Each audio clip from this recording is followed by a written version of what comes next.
Oke, assalamualaikum warahmatullahi wabarakatuh. Pemirsa, kita buka segel ya. Kali ini kita akan mengulik-ngulik tentang dalemannya produk Derucci Biofertilizer. Ya, ngulik tipis-tipis saja. Kalau mau ngulik yang detail ya nanti kita minta bantuan laboratorium yang diakui sama Kamarentah.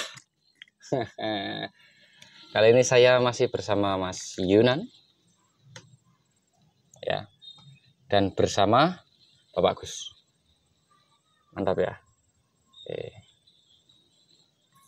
Ya, tolong dibantu ya pemirsa ya. Simsalabim jadi apa?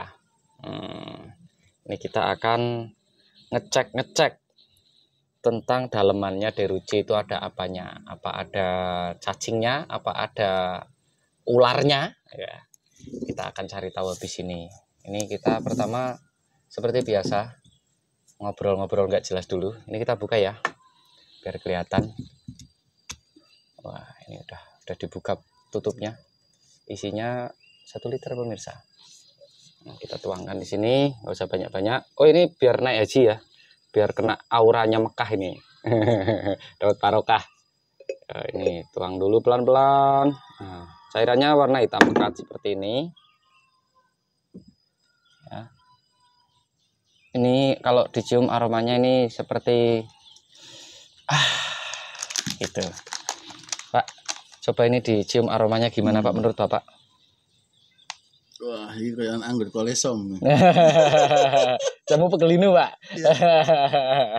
Pegelinunya ala-ala. Oke. Nah, di sini saya akan memberikan pengecekan untuk masalah kadar-kadar tertentu ya, kadar-kadar yang simple yang bisa dilakukan dari rumah. Jadi nggak harus laboratorium gede. Untuk sementara ini warga biasa juga bisa melakukan pengecekan. Nah, ini dengan bantuan alat seperti ini. Ini namanya TDS meter ya. TDS meter, alat ini bisa dibeli di online, harganya bervariasi. Untuk yang kualitas seperti ini kisaran 600.000 kalau nggak masalah sih Mas Yunan ya. Nah, 600.000 itu cukup terjangkau untuk kaum elit kayak saya, ekonomi sulit. Oke, masih bersama saya Handono Warih di konten seputar pertanian Derucci. Kali ini kita langsung saja untuk ngetes kandungan mutunya, kadar mutunya. Nah, kelihatan ya pemirsa ya, untuk apa namanya layarnya ini. Ini kita ke pencet yang sini bawah. Kita cari tahu pH-nya dulu ya. Kita cari tahu pH-nya. Berapa sih pH dari produk ini? Nah, kita tenggelamkan segini. Jangan dalam-dalam. Kita tunggu beberapa saat.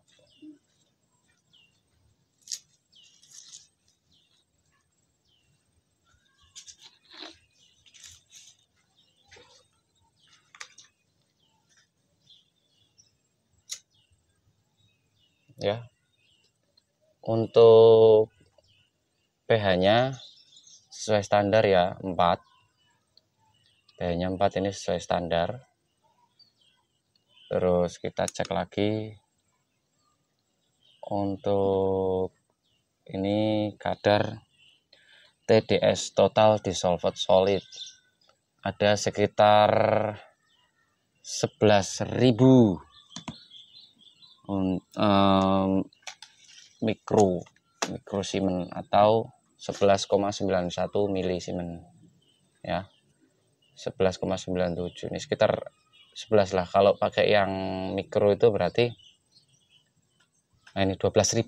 Kalau di alat-alat yang 4 angka di belakang koma, 3 angka di belakang koma, ini masuk di angka itu 12.000, kisaran 12.000 ya.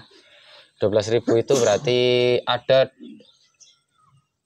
12.000 partikel per juta. Jadi dari 1 juta benda yang terkumpul di dalam sini, benda apapun itu ada 12.000 partikel. Itu part per million. Jadi total dissolved solidnya per sentimeter kubik itu 12.000 mikrosiemens, itu termasuk hitungan daya ya. Nah ini ppm-nya ini part per millionnya 6.000 part.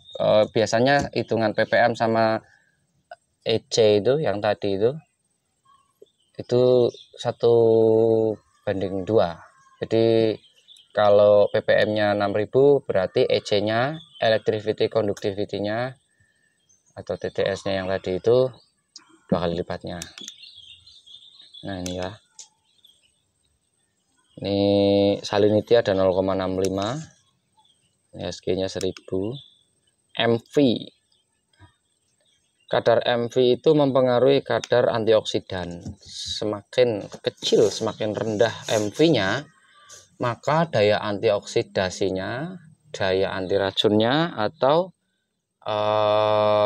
nilai-nilai yang mampu menyetabilkan racun atau menetralisir zat-zat oksidan atau radikal bebas itu semakin baik. Nah ini MV-nya kita dapati minus 17. Kemarin air yang di sini ini kita cek MV-nya 100 ya. Nah itu daya apa namanya? Berarti di sana itu ada oksidan, ada radikal bebas. Kalau ini kan antioksidan. Produk ini benar-benar mengandung antioksidan yang bisa menetralkan racun dan juga membilas residu kimia. Ya, seperti itu. Ini pH-nya di kisaran 4 ya. Seperti itu pemirsa. Ini EC atau TDS-nya seperti ini. Jadi produk ini benar-benar bermutu tinggi. Bisa dibandingkan dengan produk lain, silahkan. Ya.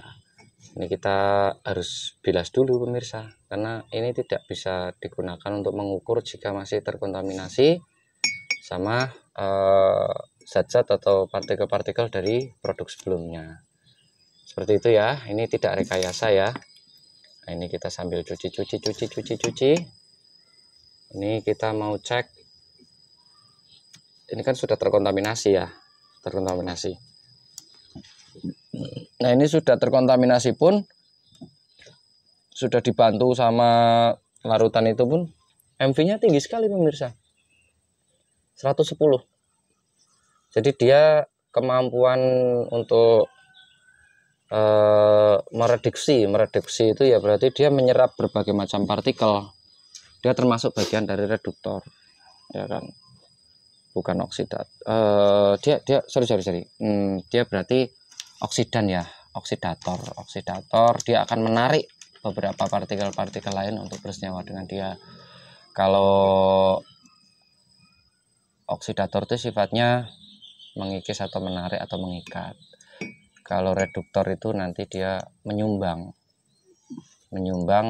elektrolit untuk menjaga kestabilan ikatan kimia.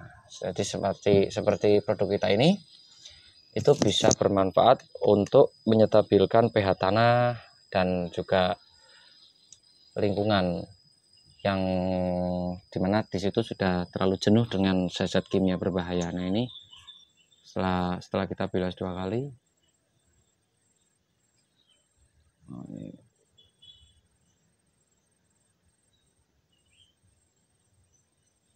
jadi dia kandungan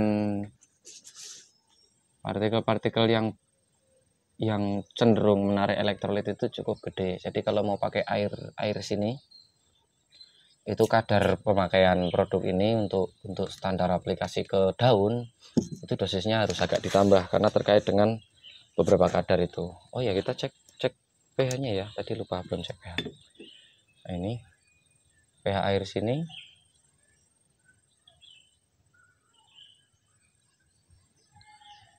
Seperti itu pemirsa, pH airnya 5, sekian. Jadi pH air ini cukup apa ya, asam ya. Nanti dia menarik material-material lain, mengikat. Jadi kayak kita berikan NPK itu, nanti banyak NPK yang berikatan dulu dengan tanah untuk menyetabilkan ikatan kimianya sebelum dia menuju ke perakaran. Jadi jumlah NPK yang diberikan harus lebih banyak karena dia akan berikatan dulu dengan tanah, berikatan dulu dengan air yang ada di sini. kalau mau memberikan pakan berarti paling tidak dengan aplikasi air tanah ini ya harus ditambahi sedikit dosisnya, karena kondisi air mempengaruhi untuk aplikasi, terutama aplikasi spray ya. Nah, sampai di sini ini ulasan sedikit tentang kondisi pengukuran mineral sederhana dengan perkakas TDS meter ya. Ini bisa untuk dipraktekkan di rumah teman-teman, atau yang punya alat seperti ini, atau yang pengen tahu kualitas produknya seperti apa. Ini untuk lebih lengkapnya sih kita tetap sarankan ke laboratorium terstandar ya. Ini hanya untuk pengecekan awal saja, tidak disarankan untuk mengetahui nilai-nilai yang valid yang lainnya. Ini hanya untuk sekedar tahu kandungan dasarnya saja, mutu dasar seperti itu. Nah, sampai di sini dari Pak Agus sendiri gimana Pak? Ada yang mau ditanyakan kah mungkin? Ini untuk sekedar apa yang akan kita kerjakan, yaitu untuk pengadaan kompos, terutama apa yang sudah menjadi kesepakatan antara kita dengan pihak Pemda Pemalang, yaitu dengan semboyan dari sampah ke sawah. Jadi kita sudah mengadakan beberapa trial ataupun pilot project, terutama di Desa Pedurungan, Kecamatan Taman, Kabupaten Pemalang. Kita udah mensupport mesin pemilah. Jadi itu sudah ada hasilnya. Nanti kita akan ke lapangan untuk menguji gimana hasil kompos setelah memakai produk teruji. Kita akan coba, nanti kita lihat hasilnya. Dan sekaligus dari ibu-ibu PKK juga sudah menyediakan lahan dan sudah menanam. Jadi nanti itu akan dipakai untuk pengadaan di semua desa di Kabupaten Pemalang. Artinya sampah itu harus selesai di desa masing-masing. Jadi sesuai anjuran Pak Bupati kemarin bahwa sampah itu harus selesai di desa dan kelurahan. Makanya ini kita bekerja siang malam untuk mendapatkan semacam formula yang terbaik untuk kita support ke teman-teman yang di desa, supaya sampah itu tidak menjadi permasalahan tapi justru menjadi berkah. Untuk itu harapan kami ini bisa di copy paste-kan ke seluruh desa untuk menggunakan produk yang sudah kami siapkan. Artinya ini udah kita uji dan udah kita cobakan dan udah kita aplikasikan, di mana kita juga memberikan kebebasan kepada teman-teman untuk menggunakan ataupun membeli dari produk yang lain. Cuman kita punyanya ini. Jadi apa yang kita aplikasikan sesuai apa yang kita bisa. Untuk itu monggo masalah hasil dan endingnya, kemudian manfaatnya bisa dibandingkan. Oke. Ya Pak Agus, saya masih bersama Pak Agus ini ya, untuk memperkenalkan Deruci itu seperti apa, spesifikasi produknya. Nah, kemarin tuh dari teman-teman yang menggiatkan untuk pengolahan limbah itu ya, ada beberapa pertanyaan. Salah satu pertanyaan yang paling saya soroti itu tentang kelebihan produk Deruci di bidang mikroorganismenya. Kemarin sempat mempertanyakan yang gimana Pak tentang mikrobanya Pak? Jadi gini, apa yang sudah kita banyak yang sub ke kita untuk masalah probiotik ya. Jadi rata-rata mereka itu prosesnya standar sih menurut saya. Jadi misalnya dia harus ditutup, kemudian kalau kena cahaya matahari dia akan mati. Jadi kita akan kesulitan untuk, karena ini masalah sampah itu masalah masif ya. Artinya masalah yang harus besar banget, kemudian kita harus infillnya besar, kita harus outnya juga besar. Artinya ketika itu udah kita pilah, kita semprot, harapan kita langsung aplikasikan ke lahan. Jadi di situ komposternya atau kompostingnya biar di lahan gitu, harapan saya kayak gitu.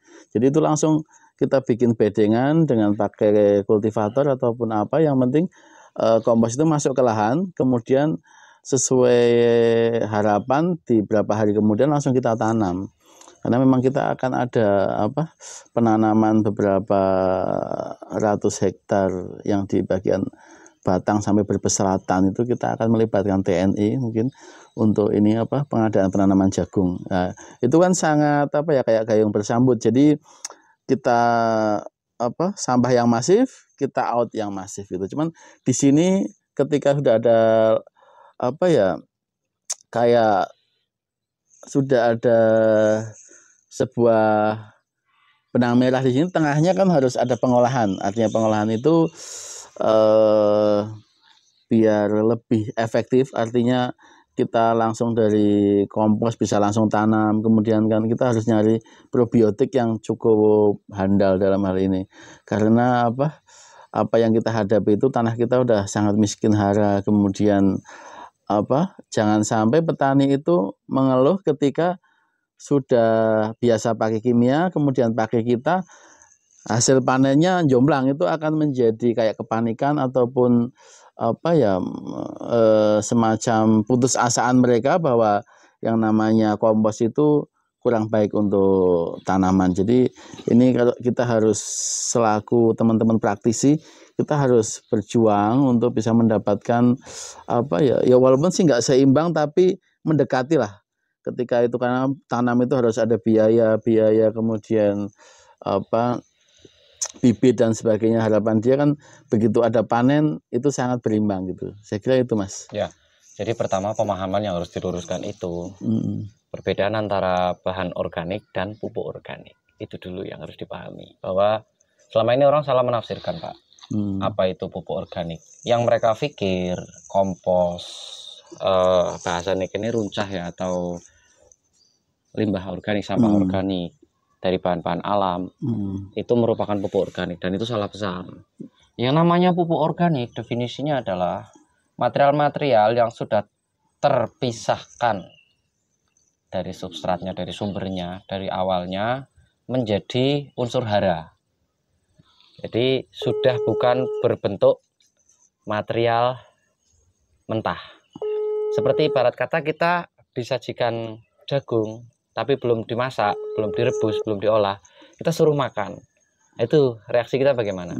Sama dengan tanaman. Ketika kita menyajikan makanan kepada tanaman dalam bentuk substrat atau bahan baku pupuk yang bersifat masih mentah, itu tanaman tidak akan bisa menyerap. Karena yang diserap tanaman itu bukan dedaunannya, Pak, tapi unsur hara atau nutrisi yang ada di dalam serat-serat kompos itu, yang kemudian terpisah, dan itu nanti diserap melalui pembuluh-pembuluh kecil, baik itu pembuluh di atas tanah maupun di bawah tanah. Jadi nanti kita akan praktek secara on field ya, on field, on farm dan off farmnya nanti kita backup semua. Nah, salah satu kelebihan dari Diruci itu produk ini memiliki bakteri tahan panas.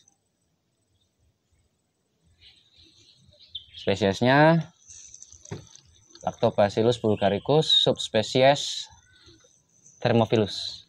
Jadi Thermophilus itu kemampuan bakteri untuk beradaptasi di tempat-tempat yang bersuhu tinggi.